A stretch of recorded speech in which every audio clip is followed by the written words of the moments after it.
That cabin's been empty for months. I'm the HOA president. I'd know. That voice, that shrill, rehearsed voice echoing across my driveway like a gavel slamming down on my patience. Karen Winslow, again. I was sipping coffee in my security lookout cabin, perched just 50 yards uphill from my actual home. You wouldn't notice the cabin unless you knew where to look. That was the point. I'd built it years ago, half hobby, half refuge. Equipped it with night vision security cams, solar panels, even its own generator. You'd think after 30 years fighting fires in the Rockies, I'd retire to peace.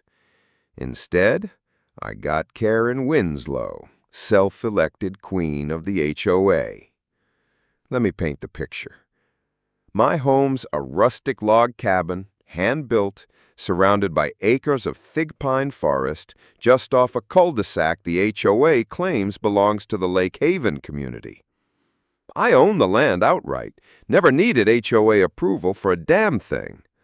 But Karen, she couldn't stand that I wasn't under her thumb. She called my firewood stack a fire hazard, said my garden beds were eyesores, complained to the county about my solar panels being non-conforming structures. But this time she crossed the line. It began a week ago. I left for the weekend, visiting my daughter upstate. Just 2 days. But I'd installed motion sensors, cameras, and a notification system that sent alerts straight to my watch. Sunday morning, sipping coffee at my daughter's porch, I got the first ping. Motion detected. Front yard, 10:21 a.m. Subject, female, Caucasian, approx 50s, entering property with clipboard. Karen. I pulled up the feed. There she was, in her tennis whites and pearls, strutting up my driveway with 2 strangers, one in a blazer and loafers, the other carrying a camera. I tapped into the audio. "This is the property I was telling you about," Karen said confidently. "He defaulted on HOA fees and hasn't been seen for months. The association's taking possession. We just need someone to occupy it to initiate the transfer." I nearly spit my coffee out. What HOA fees? I'm not even in the damn HOA! The man in the blazer nodded.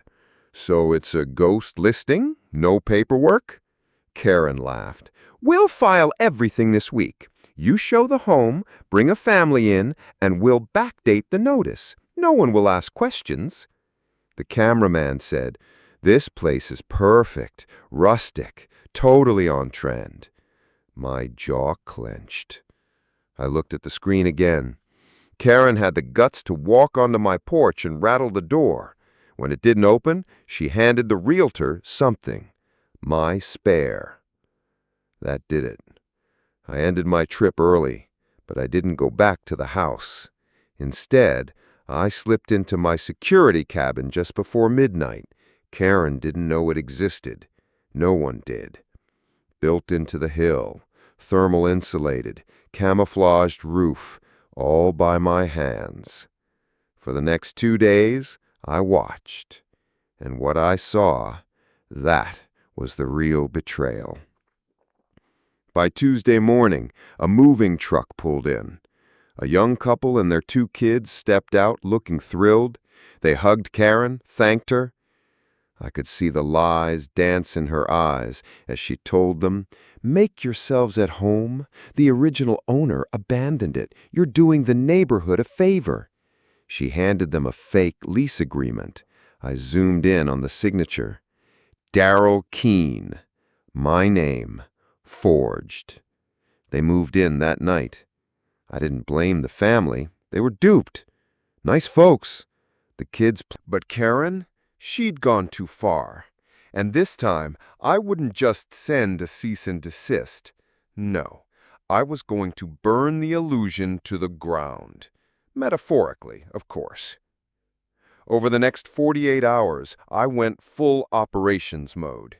Years of fieldwork taught me how to act under pressure, how to stay quiet, observant, and efficient. I cataloged every conversation Karen had with the couple via my directional mic.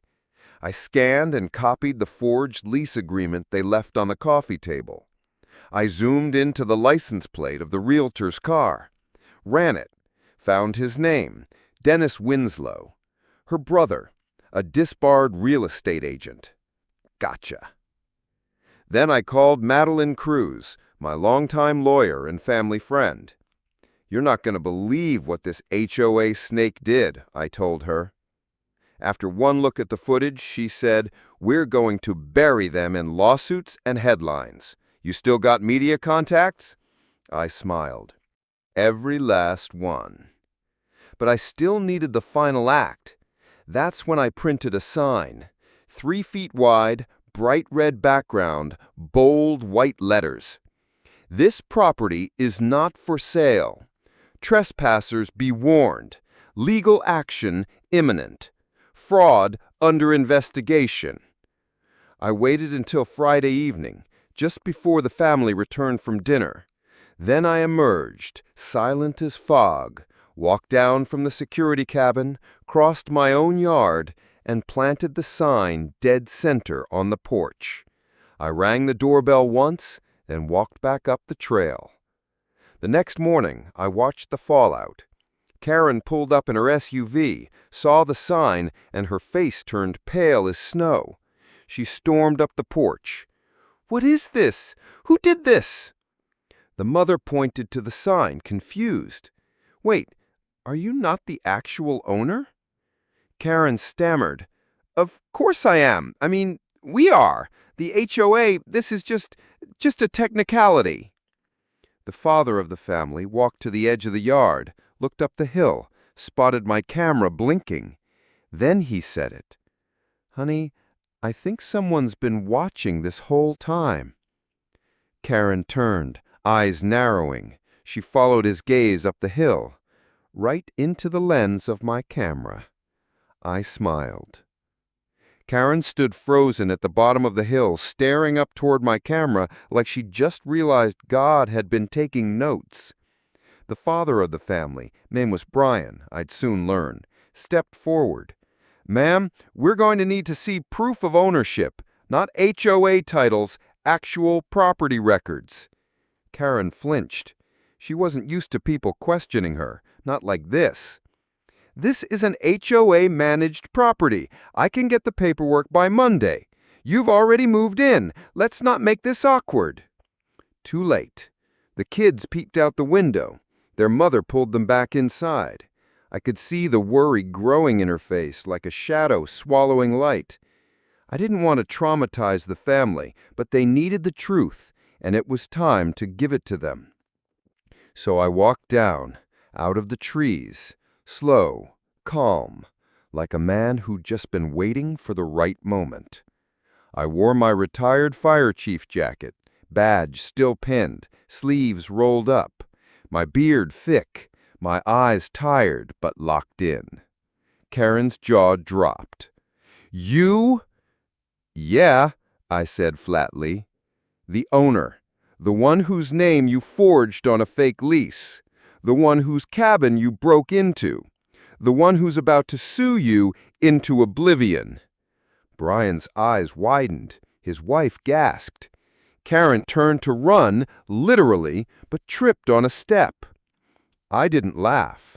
I let the silence do it for me. 15 minutes later, a sheriff's cruiser rolled up.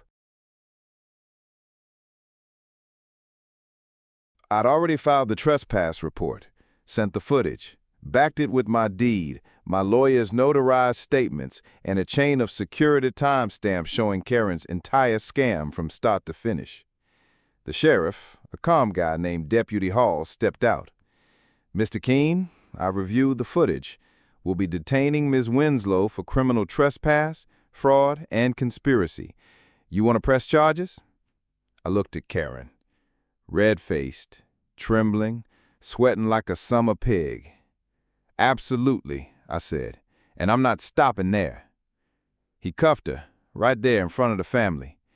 Karen screamed something about HOA rights, about legal immunity. But the only rights she had now were to remain silent.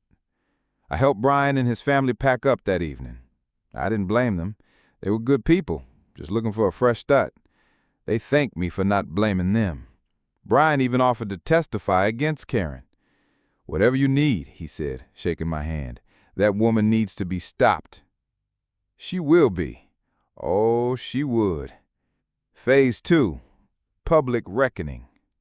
Monday morning, Channel 6 News aired the footage. Not just clips, but the entire edited timeline of the fraud, provided by Madeline, my lawyer. Karen's arrest, the fake documents, her telling the family the property was abandoned, even her brother's involvement. By Tuesday, the headlines read, "HOA president arrested for fraud after illegally selling a veteran's home. Caught on camera, HOA Karen forges lease, dupes family, faces felony charges. Former fire chief outsmarts HOA scam with secret security cabin." I couldn't go into town without someone patting me on the back. Phase 3, Legal Inferno. Karen tried to get a plea deal, claimed it was a misunderstanding. But with forged signatures, false listings, wire fraud, and illegal key duplication, her charges stacked higher than her excuses. Her brother? 3 warrants: fraud, practicing without license, and conspiracy. HOA board members who had supported her? They tried to distance themselves. Too late. The community voted to dissolve the HOA entirely, a rare legal move, made possible when it was revealed that Karen had been misusing funds, covering up complaints, and forging signatures for years. By month's end, Karen faced 6 felony charges. The HOA no longer existed. I received damages, plus coverage for emotional distress, legal costs, and property restoration. Brian and his family moved into a real home, this time legally. I helped him find it through a friend. And my cabin? I added new gates, new cameras, built a giant wooden sign at the front of my property. Private land, not under HOA control. Trespassers will be recorded, reported, and ruined. Epilogue. A month later, I sat on my porch with Madeline. She raised a glass of tea. "So," she said, "what do you call this one?" I smiled. "Just another day in paradise, with a little revenge for flavor." We clinked glasses, and from up on the hill, the security camera blinked once, recording. Always recording, just in case another Karen came knocking. But they won't. Not anymore.